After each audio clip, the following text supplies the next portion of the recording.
দেখতে ভেড়ার মতোই, তবে আকারে বড় ও পালনে ঝামেলা নেই। চাহিদাও বেশি হয়, লাভও বেশি। তাই দিনাজপুরের খামারিরা ঝুঁকছেন গারল পালনে। বিশেষ করে কোরবানি ঈদে বিক্রির জন্য অনেকেই প্রস্তুত রেখেছেন গারল। দিনাজপুর সদর উপজেলার আউলিয়াপুর ইউনিয়নে অলিপুর গ্রাম। এ গ্রামের বিশ্ববিদ্যালয় পড়ুয়া মোহাম্মদ রেজাউল ইসলাম পড়ালেখার পাশাপাশি 17টি গারলের বাচ্চা নিয়ে শুরু করেন গারল খামার। এখন তার খামারে অর্ধশতাধিক গারল। ইতোমধ্যে বিক্রিও করেছেন বেশ কিছু। কোরবানি ঈদের জন্য প্রস্তুত রেখেছেন গারল।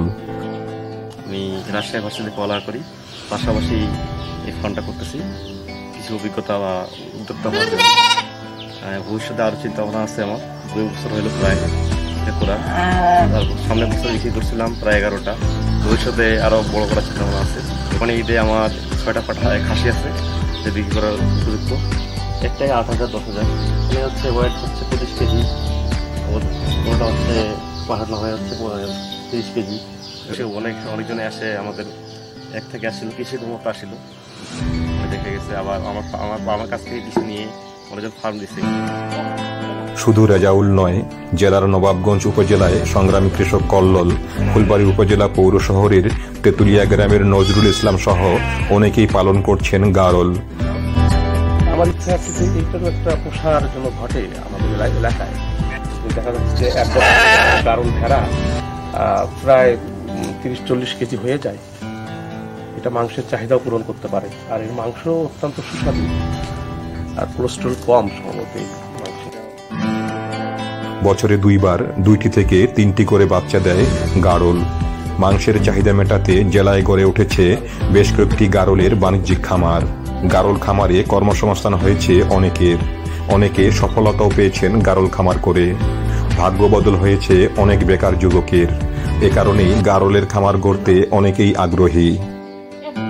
এই গারলের খামারটি পরিদর্শন করতে এসেছি। গারল অতি লাভজনক একটি প্রজেক্ট। আমারও চিন্তা আছে এরকম একটি বড় খামার দেওয়ার। আমি ইতিমধ্যে জেনেছি এই প্রজেক্টের সঙ্গে সংযুক্ত হলে অনেক অর্থ করে উপার্জন করা সম্ভব। সেই ক্ষেত্রে আমি এটি ছোট পরিসরে একটি খামার দিতে চাই। অনেক প্রচুর পরিবারের লাভ আছে এই গারলায়। লাভ প্রচুর পরিমাণে, বাচ্চা হইতেই থাকে, বৃষ্টি আছে, বাচ্চা হইতে আছে, বৃষ্টি আছে। অনেকেই স্বল্প পুঁজি বিনিয়োগ করে গারলের খামার গড়েছেন। গারল পালনে পরামর্শ ও সহযোগিতা দিয়ে আসছে প্রাণী সম্পদ বিভাগ।